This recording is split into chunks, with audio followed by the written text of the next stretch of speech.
gentlemen, welcome to a recap of the PS3 7th generation. Just want to talk about my experience with the PS3 and whether I think the PS3 was a good platform. So, do I think the PS3 was a good platform? I personally think it was a good platform. Was it like the PS1 and PS2? No.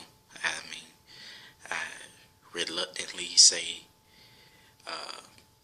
no, because the PS1 and PS2 is so successful, and then PS3 came out and didn't live up to its hype. So no, the PS3 wasn't, by critics' standards, it was not good enough. But the PS3 matured in time and more games came out. No, displaying the PS3's power, graphically speaking.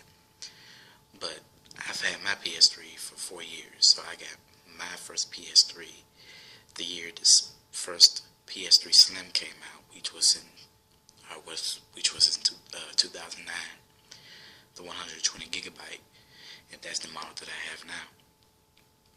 But I haven't been getting any of the issues that plagued the PS3, not just the PS3, but the PS3 Slim models.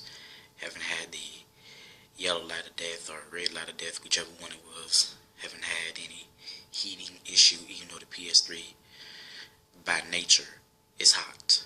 It gets hot. So by nature it gets hot, but I haven't had any type of abnormal or unusual heating issues with my PS3. Haven't had any games problems where the game would glitch or freeze or anything like that. Haven't had HDMI problems or, internet problems or, all the different problems that people have with their PS3s. I have had one slot loading drive with my PS3 about 2 years ago, where I was putting in a DVD and I was taking it out and it didn't come out. So I sat there for a while praying that it'll come out, because God knows I didn't have no money to have it fixed or get a new one. So it came out magically, and magically haven't had any real problems with the PS3 since. The PS3 graphically, I think, is a lot better than we give it credit for. The only reason why the PS3 never really lived up to its hype was because the code for the cell engine, the cell broadband engine and GPU was so hard to develop for that the PS3's potential never really came to life. And that's why the PS3 is not as popular as it probably would have been had the cell processor had been a little bit easier to develop for. It was so complex. Put it like this, it was powerful, but it came with a lot of complexity, which made the PS3 not a very good system to develop for. When it came to exclusives, we saw a little bit more of what the PS3 had to offer, and I think even then, we didn't get to see all of it.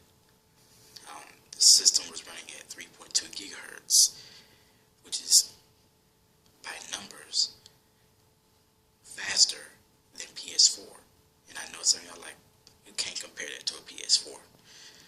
I'm not comparing the actual chipset, I'm comparing the actual speeds. The actual numbers. The PS3 ran at 3.2 gigahertz. The PS4 runs at 1.7 gigahertz or 1.6 gigahertz or something like that. The PS3 ran on 7 cores. The PS4 runs on 8 cores. The only real differentiator is that the PS3 didn't have a lot of RAM. It only had like 2 512 megabytes of RAM or something like that. The PS4 has 8 gigabytes. So graphically speaking, the PS4 is way more capable than PS3.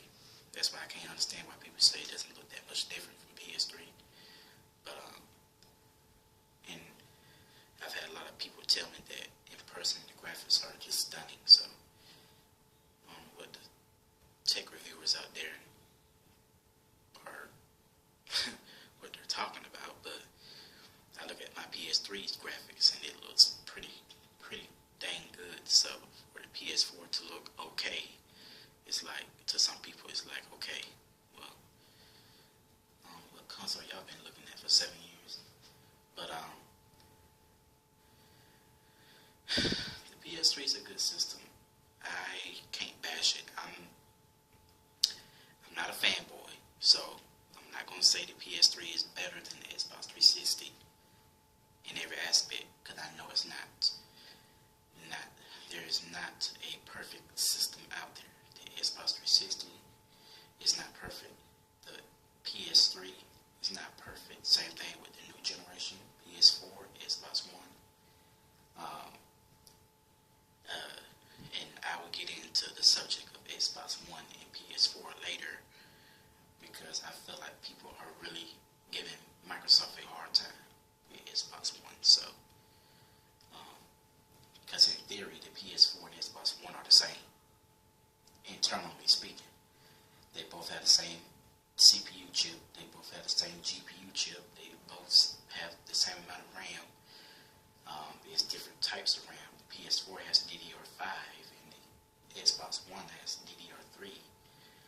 But, at the same time, the Xbox One has modified the RAM so that it can perform faster.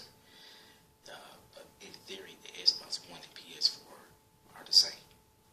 So why are developers and why Microsoft are having a hard time to match the PS4? I have no clue. But like I said, I'm not a fanboy. So there are flaws in PS4. I'm pretty sure we just don't see them yet. The PS4 is riding on its high horse right now, and I'm loving it. I'm loving it very well. I've been a Sony fan since the first PS1, but like I said, I'm not a fanboy, so I'm not I'm not one of those guys that can be paid to talk good about a product. I'm not that type of person, but I will say that the PS brand is definitely a very good brand, and that it does have its flaws, just like Microsoft does in its Xbox brand. Microsoft made a bad move, and now they're paying the price for it. So, but I think when you look past those mistakes, the Xbox One, performance-wise, can match PS4. And this is exactly why I like the competition between Microsoft and Xbox, because they are so freaking close. There is no easy competition between the two. Both of them have a lot of experience. They're very matured, and it makes for a very good competitive round every single time. For the people out there that take it personally and badmouth people, I don't know what to say about you, but I'm not going to talk too bad about Microsoft and Xbox. I'm not going to talk too bad about Sony and PlayStation. It's just not that thing. I personally, the only reason why I don't like Xbox is because of its subscription service, and that you got to pay to do pretty much everything on it. But other than that, I'm cool. But I just want to give my overview of the system and a recap of it. And we're just going to have to wait and see. The PS3 and Xbox 360 are fading away slowly but surely, even though developers claim that they're going to be supporting the two systems well into PS4 and Xbox One cycles, but we'll see about that. I doubt it very seriously. So if you have a PS3 and Xbox 360 like I do, you better keep it, because Microsoft and Xbox are pretty much making their systems backwards compatible through software emulation and not through physical hardware.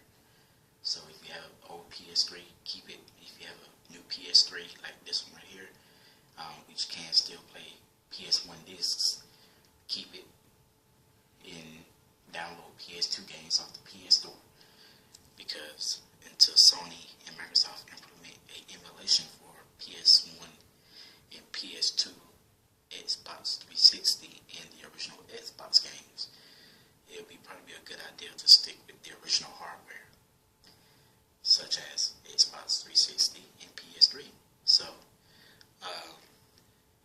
I like PS3, I really do, and I realized that the PS3 is a lot more powerful